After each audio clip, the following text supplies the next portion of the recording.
Hare Krishna, everyone. Thank you for joining whoever is on the call, and thank you for those who will be listening to this later on. We are continuing our discussions on the Bhagavad Gita. We are on the second chapter, and today I'll be talking and discussing verses 240 to 245 to 46. Let me start with prayers, and then I can give a brief overview.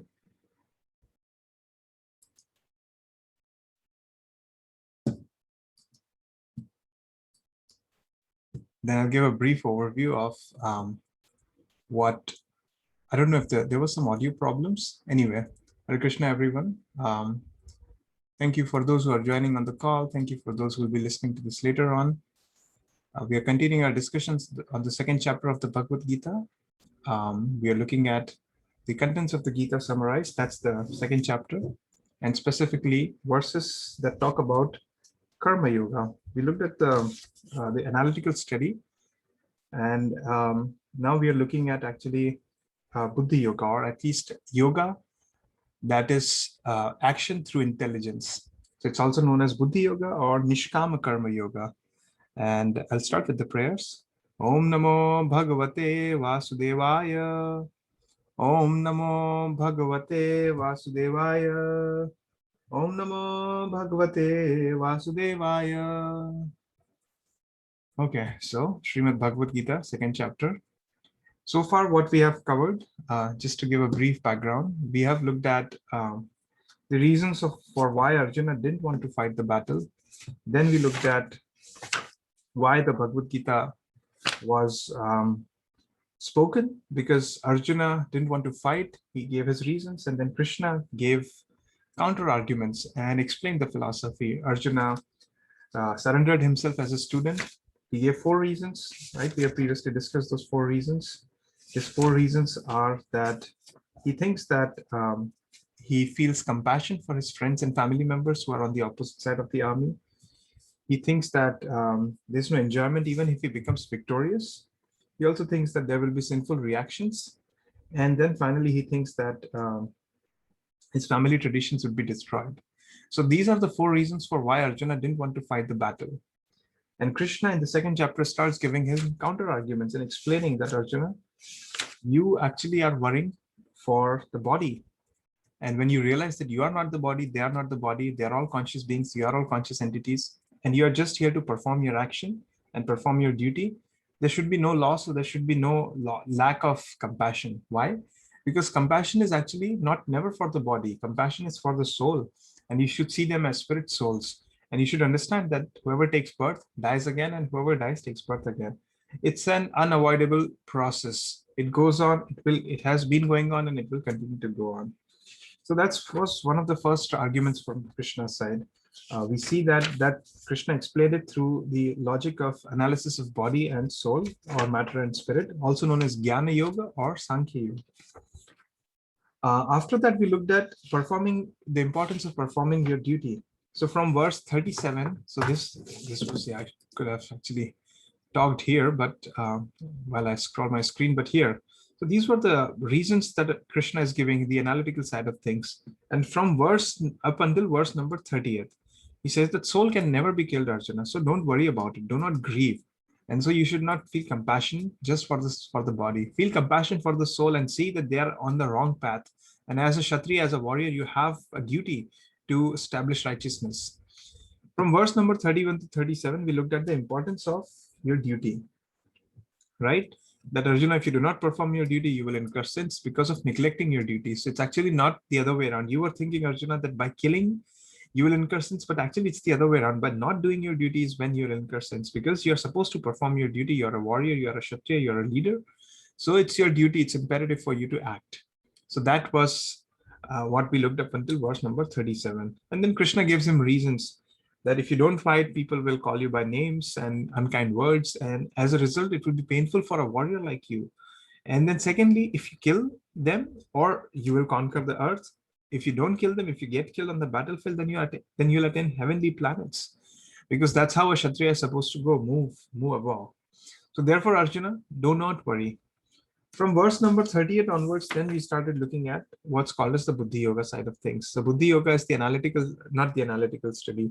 Buddhi Yoga is the importance of intelligence and using intelligence to perform actions, also known as Nishkama Karma Yoga, that is performing actions without thinking about the fruits of those actions, and performing actions just for the sake of it, just because we have a body, just because we are here.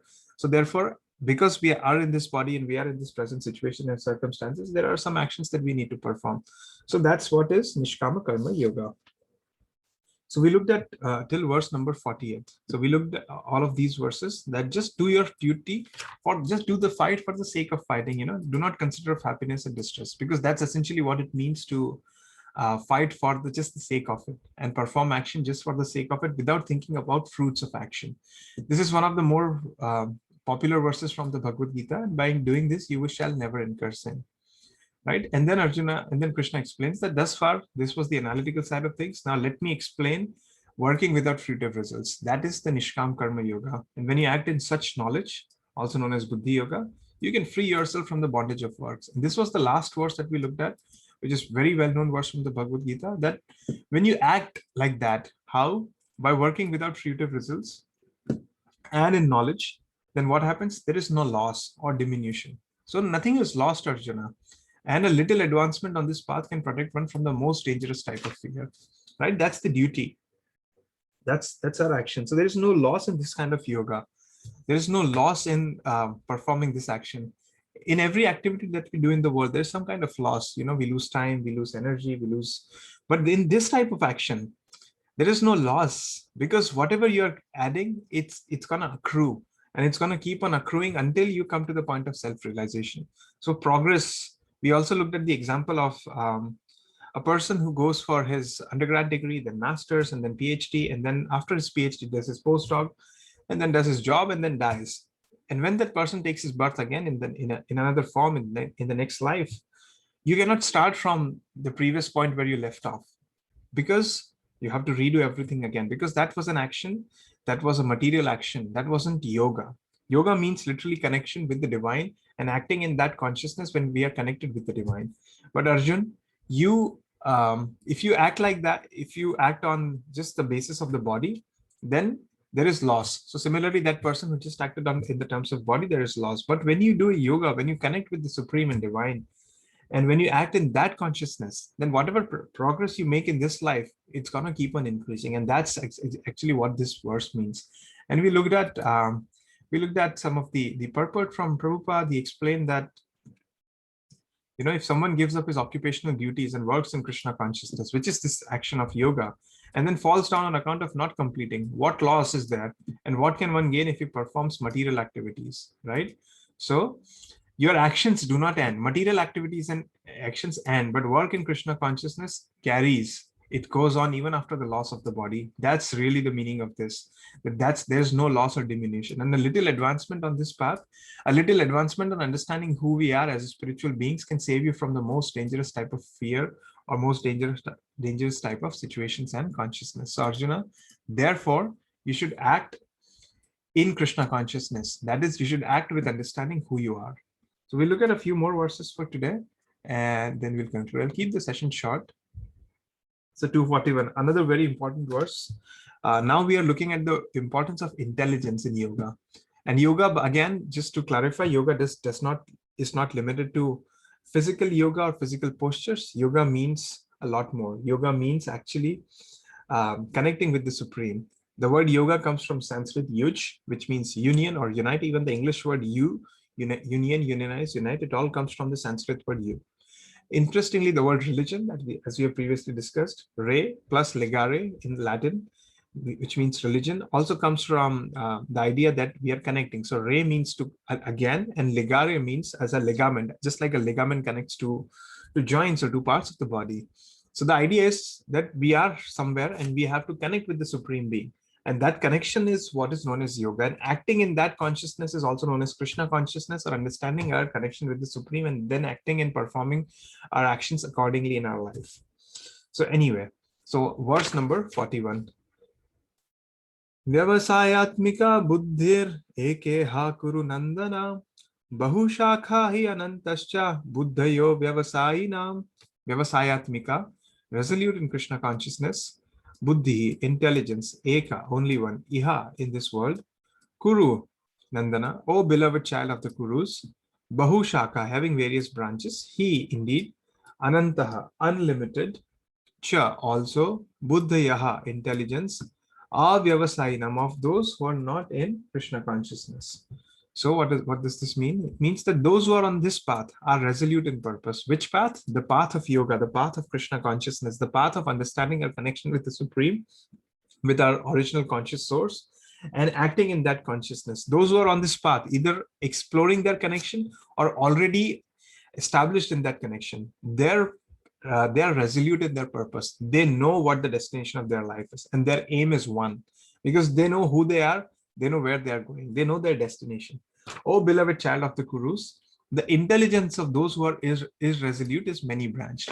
On the other hand, those whose intelligence is not careful, who are many branched, who are irresolute, their intelligence is many branched. So what this means is that a self-realized person or a person on the path of self-realization knows his destination.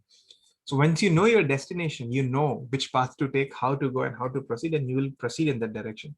But for someone who doesn't know his destination in life, then what happens? That person is irresolute. That person sometimes will go in that path or that path. A common example that is given is when you call a taxi or a cab, and when you want to go somewhere. So most of the times you know your destination, right? You say that, okay, I'm here at point A, take me to point B. And then the person knows exactly what road to take, what path to take, and then you go there. Or even when you're driving your car, most of the times you know where you're going. So you have a destination in mind, and then you're able to reach there on time with purpose. But when you don't know where you're going, right? It is said that when you don't know where you're going, any road will take you there. So when you don't know where you're going, what happens? You will get distracted by things along the road, things along the path, and you would know what is truly important in life and what is truly needed. So therefore, as somebody on the path of self-realization, as spiritual beings having this human experience, as beings, as conscious entities in this body, we have a prerogative. We are able to question, and we are able to understand who we are and where we need to go. So therefore, those who are on this path, who are trying to understand, they're resolute. They know exactly their destination, that I want to transcend this body, this human experience, and understand who I am. What are the qualities of my spiritual soul? What does it mean to be a spiritual soul? What is my power, right? Am I really this body? Am I really this identity? But if I am this identity, then why does it keep changing, right? Why do people die? Why are things temporary in this world, right? What are we here for? Am I the name that was given to me? Am I this body that is given to me? Am I my career? Am I my job? Am I my educational qualifications? Who am I, right? Um, it's the question that has been driven societies, that has been driving civilizations, actually, just trying to understand who we are and where we are coming from and where we need to go. So the point being, we need to understand. And once we need to understand the situation that we are facing right now and know our destination and try to find out. And even if we don't know our destination, we should start on this path. Which path? The path to understanding our connection with the divine conscious source. And that's essentially what Bhagavad Gita is. We have previously established at the very beginning of this discussions also that what we are trying to understand is, where are we going actually? Where are we headed? And it's that question, it's that discussion, it's that distinction that is needed. So Arjuna, those who are on this path, they are resolute in their purpose. They know exactly what they have signed up for. They know exactly what they're going, and they are resolute. Their aim is one, because they fully understand that, okay, I'm not this body, there's something beyond, and I need to understand who that is, what that is. And they are, every single day, they are living from that consciousness, trying to understand. Either they're already there or they're on the path, right? Just like a traveler is traveling. So if he sticks to the path, then at some point he's going to reach his destination, right? If he strays away, then we don't know. But if somebody is on the path, we are for sure, it is guaranteed that if you're on the path, that you will reach your destination at some point in time. Similarly, if we put ourselves on this track of self-realization, then we'll reach at some point either it could be in this lifetime, it could be in the next lifetime, or it could be after multiple lifetimes. But just by the fact that we have put ourselves on this track of understanding our connection, then we are sure of achieving success at some point in time. And that's essentially what it was explained in the last chapter, in the last verse, I mean, that there is no diminution or loss, and a little advancement can save you from the most dangerous type of fear, right? Why does fear arise? If you truly understand the idea of fear, right? Why does fear arise? Fear arises because we don't know who we are and we don't know what's good for us, right? That's when fear arises. When you truly know who you are, when you know what your destination is, when you know where you're going, then there's no need for fear, right? Fear happens because of unknown. We are scared of the unknown. We don't know what's going to happen. And the fact that fear arises from something that is unknown, the solution is in the world unknown itself. We need to know, we need to get answers. And that's exactly the reason why Bhagavad Gita is spoken. And that's why it is such a seminal text for seekers all over the world, actually, to understand who they are. So the point being, fear arises from unknown, right? Unknown happens because of ignorance, because we don't know who we are. Once we know who we are, then what happens? And once we know what our destination is, we become resolute in our purpose, and our aim becomes one. And therefore, this many-branched intelligence, or the intelligence which takes us into many directions, and that gets refined. So that's the point here. Let's look at the purport here. Right? It means that that faith means unflinching trust in something sublime, right? So you need to have a faith. The idea of faith, right? Sometimes people argue, people question religion, that religion is all faith, you know. But the point is that faith is required in every single aspect. Like, for example, there is faith required that, yes, once you're on this path, you will reach your destination, right? So you need some faith. Similarly, if you're going from, let's say, Los Angeles to San Francisco, let's say you're traveling, and there is a road, then you need to have faith that this road will take you there. You can't just sit there and question, oh, will it take me there? Or the map says this. Oh, I know some people have traveled, but will it take me there? You need faith. A healthy amount of faith is required in all of our actions in life. In any action we take, right? We wake up in the morning, we have some faith that we'll go through our day. When we are driving, we have faith in our car. We have faith in the road. We have faith, right? So faith is not just based on religious grounds. Faith means that you have trust that it will work out. Similarly, you need faith on this process. How do you develop faith? By seeing who already has practiced it, by seeing the practitioners, by seeing people who are talking about it. And that's how we develop faith, right?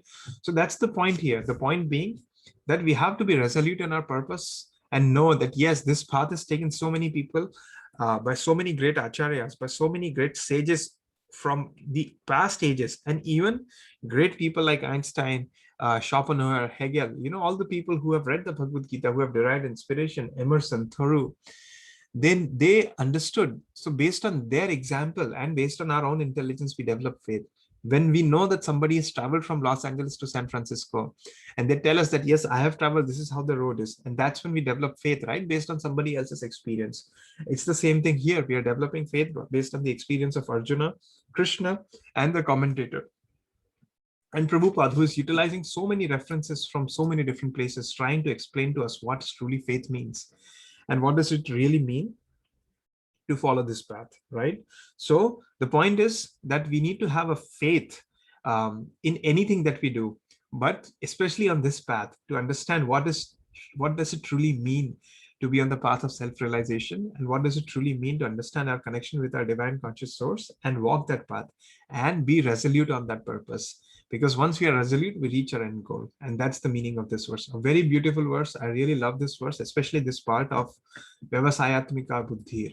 That means resolute intelligence. Once your intelligence is resolute, once your intelligence knows exactly in any goal that we take in life, for example, let's say if you want to get fit, or you want to get strong, or you want to run a cross-country marathon, right? If there is a goal, then what happens? You need resolute intelligence. You have to train a certain way. You have to take your diet in a certain manner so that you can achieve that goal.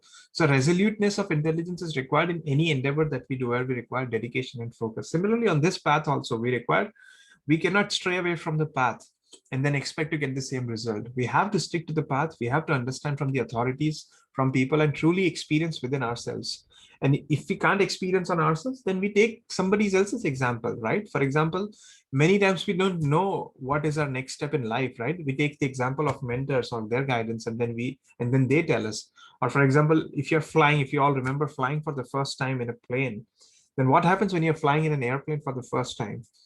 You need to have some faith, right? That yes, the pilot will take me there. There's some jittery feeling. There's something, you know, in the minds, if you remember correctly, that, oh, I'm sitting on the plane. Oh, now it's taking off. The moment it takes off, you know, you feel that slightly discombobulated that, oh no, what just happened, right? Because you're really off the ground, you're in the air. But once you have that experience, somebody who has already flown before, they tell you, just be quiet, the air hostess will come. If you need to vomit, they'll give you those vomiting bags, they'll give you food. And this way you can guide, they will check your boarding pass, then you develop faith the first time. And after you do it, you know exactly what this is. Same thing applies here, that you need to develop some faith at the beginning. If many people just stand at the beginning and questioning is good, but once you have the answer, you have to apply some of that faith. And that's the idea, that you have to be resolute and understand that, okay, this is the path. This has been taken by many great scholars, great teachers, great practitioners, great sages, great saints all over their life. So now it's imperative for us, and it's important for us to be established on this path and move forward. So that's the idea of this verse. Vyavasayatmika buddhir ekeha kuru nandana bahushakaya anantascha buddhayo vyavasayinam. Let's look at verse number 42 and 43, and I think I'll conclude there. We'll just do 3 verses for today. Yamimam pushpitam vacham pravadanti avipashchita vedavada ratapartha nanya dastiti vadina kamatmana swargapara janma karma phalam pradam kriya vishesha bahulam bhogeshwarya gatim prati.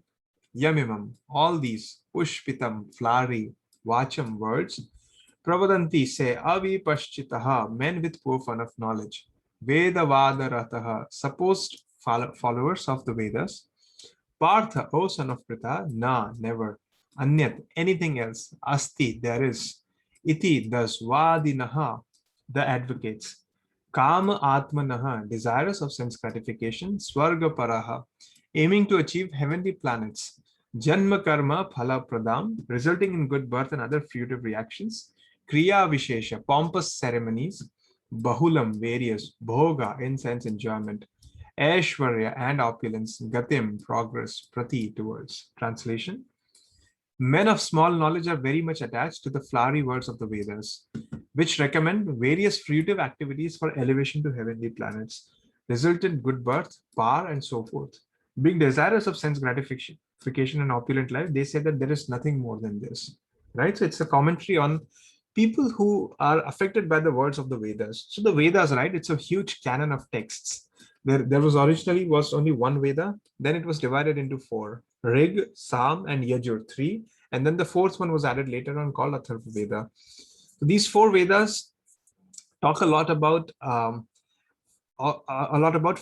fruitive actions. Basically, it's known as karma kanda, actions that we perform to gain some fruit. So for example, all of our endeavors in the world, we are trying to achieve some fruit, right? So Vedas actually talk about not just on this plane, the earthly plane, but also about the heavenly planes, the lower planetary systems, the higher planetary system. And there's more actually. If you truly understand from the perspective of the Vedas, there's a lot more that is going on. Even within our universe, we hardly know, apart from our planets, or we know that there are galaxies and we know there are stars there, but we don't know, we have not discovered life. Why? Because our methods are limited. But the Vedas very clearly state that all of these galaxies and all of these planets are filled with life. And some of them belong to a heavenly plane, some of them belong to a sub-heavenly plane, some of them belong to earthly plane, sub-earthly plane, and then lower planes. So people who read the Vedas, many times what they want is they want these fruits. Many times people talk about, oh, I want to go to heaven, that's the entire idea, that just do good, collect good, and just go to the heaven. And they recommend various activities so as to get elevated to the planets. So what do you get as a result? You either get heavenly planets, you get good birth, or you get power, and you get so forth, right? But they're desirous of sense gratification and opulent life. They're always thinking of the truth. And as a result, they said that there's nothing more than this, right? They said that, oh yeah, we know what's in the Bhagavad Gita. But it's actually truly intelligent people who truly understand that there is more than bhoga and aishwarya. Bhoga means sense enjoyment, and aishwarya. So the point being that this karma kanda section just talks about more keeping us attached to the more bodily platform. It just limits us to that. Why? Because it's not talking about the idea of us being as spirit souls, us having a connection with the Supreme. It just talks about how we can enjoy more and how we can have this cultivate the spirit. But they don't realize that true enjoyment does not lie on the bodily platform. It actually lies on the spiritual platform. That's the reason why the actions that we perform, they bring happiness and then they later bring sadness, right? We live in a dual nature of the world. And the reason we experience this duality is because in personally, we are experiencing this duality. We are spirit souls, but we are identifying with the body. And as a result, we identify duality in the world. Once we truly establish ourselves on that resolute path of Krishna consciousness or the path of understanding our connection with the Supreme, it's at that point when we truly understand our connection, and it's that point we can truly see the world for what it is. So people who are attached to the flowery words of the Vedas, who just want happiness from things, not from their own experience and from their own from their own self understanding who they are, that they recommend reading the Vedas for just these activities. And then they say that there's nothing more than this. Why? Because they are desirous of sense gratification and opulent life, right? And that's essentially what is given here. That such inexperienced persons, they're attached and they cannot determine the action of Krishna consciousness, right? They are just limited to the penances that they do so that they can gain various benefits, or they perform yagyas or they perform such activities just so that they can gain something. There's a common prayer that people do: Yasham Dehi, Phalam Dehi, Yasho Dehi, Disho Dehi. Just keep giving me all of these things, right? So that I can enjoy more and more and more, without realizing that that enjoyment is just based on the bodily platform. And there is a higher level of enjoyment. There's a higher level of consciousness that we can cultivate. And that's what differentiates an unintelligent person and an intelligent person, is to be situated in that higher level of consciousness. Let's look at one more verse, actually. We'll look at 44. And then we'll conclude. Verse 44. Or maybe I can just finish the entire section because I'm thinking it's kind of connected. भोगेश्वर्य प्रसक्तानां तया अपहृतचेतसां व्यवसायात्मिका बुद्धि समाधौ न विधीयते. Bhoga, to material enjoyment, Aishwarya and opulence, prasaktanam, for those who are attached, taya, by such things, apaharita chetasam, bewildered in mind, vyavasayatmika, fixed in determination, buddhi, devotional service to the Lord, samadhau, in controlled mind, na, never, vidhiyate, does take place.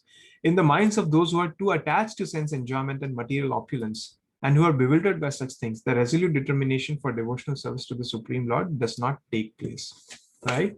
So a very powerful statement by Krishna here. He's saying that those who are attached to sense enjoyment and enjoyment through the body, enjoyment not at the level of the spirit, but enjoyment at the level of the body, what happens? They are bewildered by such things.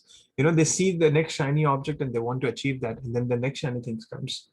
So the resolute determination for devotional service, or the resolute determination to truly understand who they are, where they are coming from, and what is that connection, and how can they enhance, nourish, and develop that connection, does not take place. Right? There are many practitioners that start on this path, but they fizzle out and they go away. Why? The reason being that they're too attached to the bodily actions and bodily activities. And we truly need to go beyond and rise above. And that's what Krishna is explaining to Arjuna, that Arjuna, within the context of these things, don't be affected by the body. Don't think yourself, because then what will happen? You will be bewildered by such things as you are getting bewildered right now. And the resolute determination to perform your duty on my behalf, on my actions, on my guidance, on my instruction, that won't take place. And that's exactly what is happening with Arjuna. So see, the beauty of the Bhagavad Gita is that it applies contextually in the exact situation, what's going on, and at a broader platform also. So that's the point, that Arjuna, understand that the resolute determination won't take place if you keep getting affected by the flowery words of the Vedas, just heavenly planets, or things like that. Samadhi literally means fixed mind, right? Samadhau na vidyate. So you really can't develop that fixed mind, that resoluteness of the consciousness or of your mind, if you're affected by what's happening in the at a material platform. So you really need one-pointed intelligence. And when you need one-pointed intelligence, you just cannot be bewildered by bhoga and aishwarya. Bhoga means just enjoyment and aishwarya means opulence. You have to rise above it and you have to see for what they are worth and situate yourself in truly conscious, as a truly conscious person, as a truly conscious being. And then you will be able to see that there's no enjoyment in these things. Why? Because they come and they go, and then you are beyond matter. So that's the point. Let's look at verse 45. Again, a very, very popular verse. Traiguna Vishaya Veda Nistragunyo Bhavarjuna Nirdvandvo Nitya Satvastho Niryoga Shema Atmavan. Traigunya, pertaining to the three modes of nature, Vishaya, on the subject matter, Vedaha, Vedic literatures, Nistraigunya, transcendental to the three modes of material nature, Bhav, B, Arjuna, O Arjun, Nirdvandva, without duality, Nitya Sattvastaha, in a pure state of spiritual existence, Niryoga Shemaha, free from ideas of gain and protection, Atmavan, established in the self. The Vedas deal mainly with the subject of the three modes of material nature. O Arjuna, become transcendental to these three modes, be free from all dualities and from all anxieties for gain and safety, and be established in the self. So very powerful being statements that Krishna is giving. It's like an affirmation that Krishna is giving to Arjuna. What is he saying? The Vedas talk about the three modes of material nature. We'll go into the three modes later on. But the idea being that the modes of material nature are actually, the Sanskrit word is gunya, guna. Gun means literally a rope. It also means qualities, characteristics, but it also means a rope. So Arjuna, this entire world is governed by these three modes. You know, these three modes are basically these three ropes through which the entire world is tied.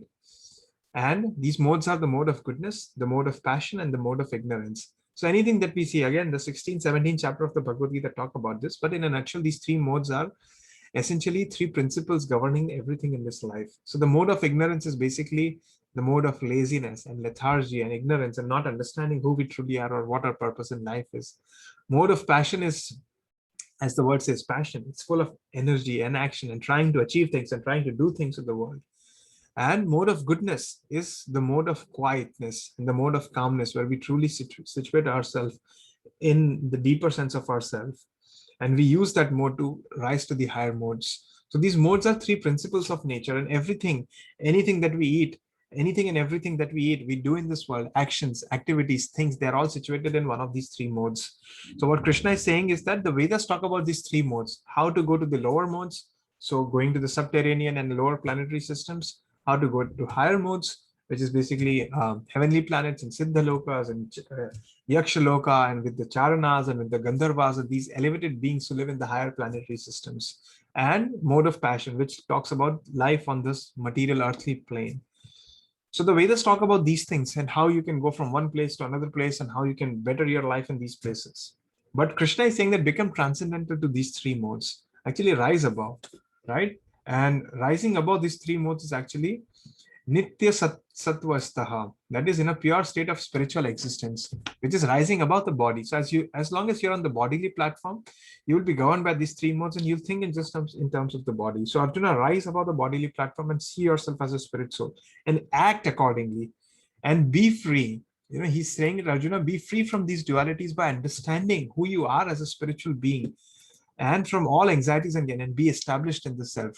So just by the fact that you understand that, okay, I'm a spirit soul, okay, I need to act accordingly, and trying to develop that consciousness gradually, you will get elevated once you start acting in that consciousness and acting in that ideology. So that's what Krishna is trying to explain here, Arjuna, that you have to rise above the Vedic Karma Kanda sections, because the Vedas will keep you on this earthly plane, on this material plane. Why? Because they are limited to the planetary. But the Vedanta and the Vedanta, which is basically the Upanishads, right? The end of the Vedas, that's what talks about the higher planes and transcending the material plane completely. So you have to transcend the Vedas and go into the Vedanta. And that's why the Vedanta is also known as Upanishads, right? The conclusions. And the Upanishad, and out of all the Upanishad, the Bhagavad Gita, the Gita Upanishad is considered to be the foremost conclusion of all the Vedic literature. Why? Because it truly establishes, it doesn't go into the Vedas or Karma Kanda, it truly establishes us in a true spiritual existence and how we can govern and lead from our life from that point in time, right? That's what Prabhupada is explaining in the purport here, that as long as you're in the body, you will get actions and reactions according to the modes. And the duality will arise, and then as a result you'll keep getting affected. But once you transcend those, and once you start tolerating them, realizing that you are a spiritual being, then you have truly transcended those and you have achieved full Krishna consciousness, right? That's the point. Or being dependent on the goodwill of Krishna, or being dependent on our connection with our divine conscious source. We'll look at one last verse before concluding this section. यावनर्थ उदपाने सर्वाता संप्लुतोदके तावन सर्वेषु वेदेषु ब्रह्मणस्य विजानतः. Yavan, all that artha is meant udapane, in a well of water.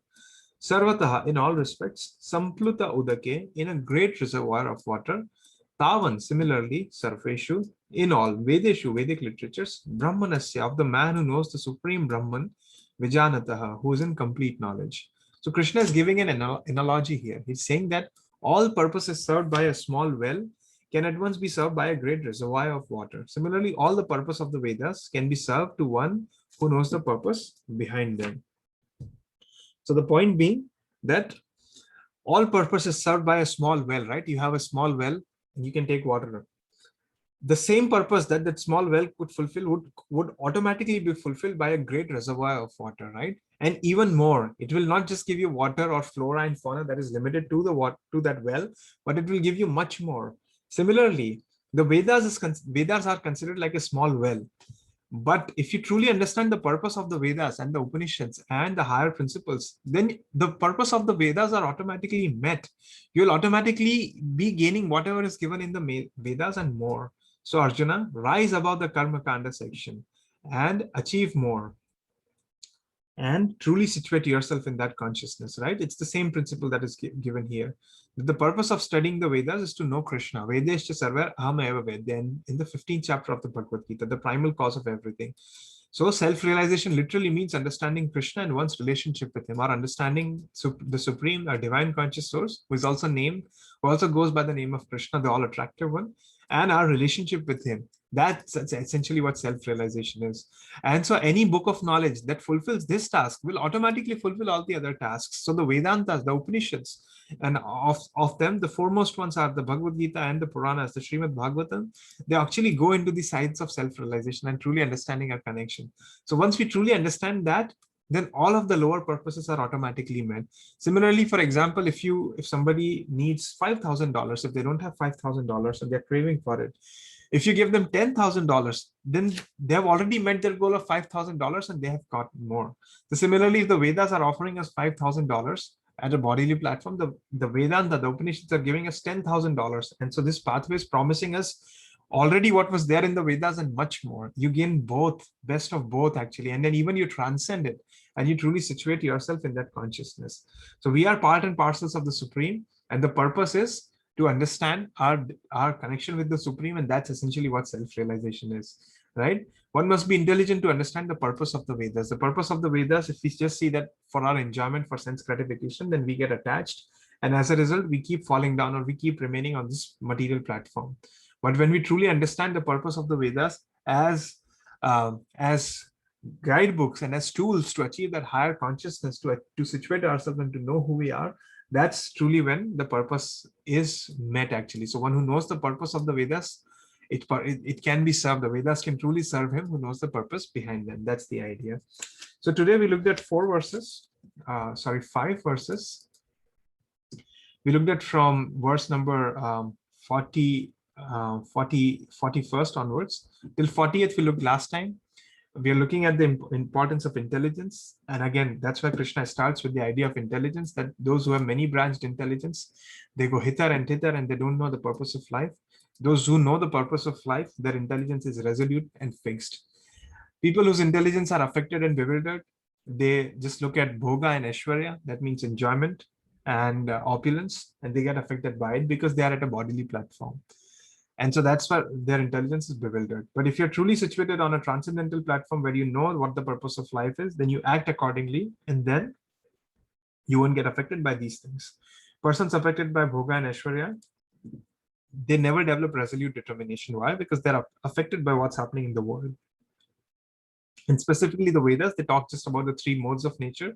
So Arjuna, understand that to truly be resolute in your purpose of performing your duty as I'm speaking to you right now, and on this path, you have to transcend the modes, transcend the material plane.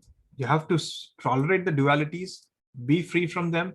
You have to tolerate your anxieties, be free from anxieties of gain and safety, and see yourself as a spirit soul and be established in the self. That's when you can truly act. And similarly, talking about the Vedas, once you understand the purpose behind Vedas, all of its purposes will be served to you. For example, a purpose of a small well is automatically served by a great reservoir of water. So similarly, once you understand the purpose of the Vedas, then you will truly get the purpose of the Upanishads and the entire body of Vedic literature. So the point being, Arjuna, fix your intelligence, act according to your intelligence, and be situated in your position as the self, as the living entity with the connection to the supreme, and not just as a material body.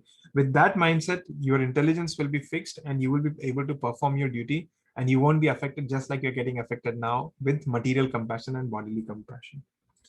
So next time we'll look at verse number 47 to 49 onwards. So we look at the practice, the actual idea of how to practice that yoga, this Buddhi yoga, yoga of intelligence, and then what are the benefits. Thank you very much for joining, and thank you very much those who listen later. I hope this benefits all of you. Thank you. Hare Krishna.